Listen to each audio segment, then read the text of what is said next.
অনেক রকম বন্যার গল্পই আপনারা শুনেছেন।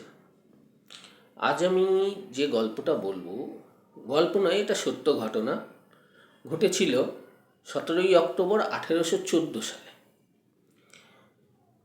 এই ঘটনাটা একটা বন্যা হিসেবেই দেখা হয়। যে বন্যাটা কিন্তু আমরা যে জানি যে বৃষ্টির জলের জন্য বন্যা হয় বা অতিরিক্ত বৃষ্টির ফলে যে বন্যা হয়, সেই বন্যা কিন্তু এটা নয়। কিন্তু তবুও এটাকে বন্যাই বলা হয়, কারণ এই বন্যায় কিন্তু 8জন মানুষ মৃত্যুবরণ করেছিল, ঘরবাড়িও নষ্ট হয়েছিল।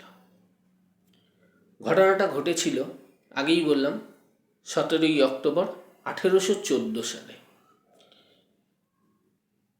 কোথায়? না, লন্ডনের সেন্ট জাইলসে। এই ঘটনাটা একটি কোম্পানির ভুলে ঘটেছিল। সেখানকার লোকেরা সেদিন সকালবেলা উঠে তাদের রোজের যে এরকম জীবনযাপন প্রণালী, সেইভাবে তারা চলছিল। তারা জানতও না যে এরকম কিছু তাদের জীবনে ঘটতে চলেছে। মিউক্স অ্যান্ড কোম্পানি বিওয়ারি, একটি বিয়ার কোম্পানি। তার তখনকার দিনে তো আর এরকম বড় বড় ইসের ভ্যাটগুলো তো আর বড় ইসের তৈরি ছিল না, সিমেন্ট বা কংক্রিট দিয়ে তৈরি হতো না, কাঠের তৈরি হতো। তো 22 ফুট উঁচু কাঠের ভ্যাট, যার মধ্যে তারা বিয়ারগুলো জমিয়ে রাখত, সেই ভ্যাট হঠাৎ করে ভেঙে পড়ে এবং শুধু ফেটে যায় তাই নয়, তার আশেপাশে যে আরও ছোট ছোট ভ্যাটগুলো বা রাখার জায়গাগুলো ছিল, সেইগুলো সেই জলের চাপে ভেঙে পড়ে,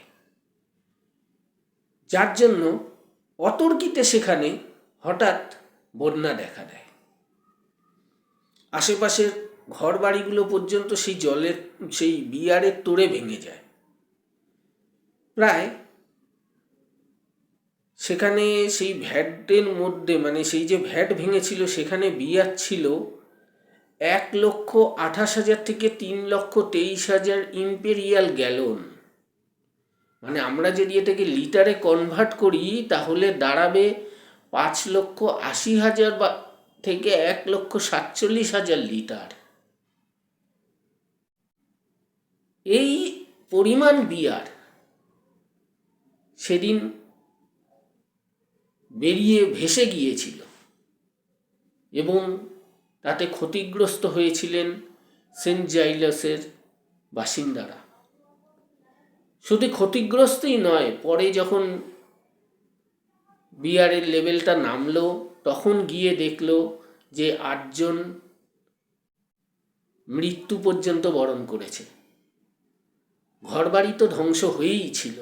সেই তোড়ে, যেহেতু তখনকার দিনে বাড়িঘরগুলো কাঠেরই থাকতো এবং সেই অঞ্চলটা একটু মানে ধনী বলা যাবে না, নিম্ন মধ্যবিত্তরা বসবাস করত, তা সেই কারণে বা গরিবরা বসবাস করত, যার ফলে সেখানে কাঠের বাড়ি বেশি ছিল।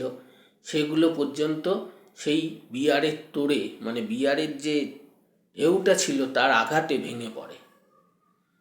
এইভাবে করে কিন্তু একটা বন্যা ঘটেছিল, যেটা পৃথিবীতে আজও, মানে বন্যার কথা তুললে ওটাকেও লোকে স্মরণ করে যে এইভাবেও বন্যার সৃষ্টি হয়েছিল। ধন্যবাদ। আশা করি আপনাদের এই গল্পটি ভালো লেগেছে। যদি ভালো লেগে থাকে অবশ্যই সাবস্ক্রাইব করবেন। ধন্যবাদ।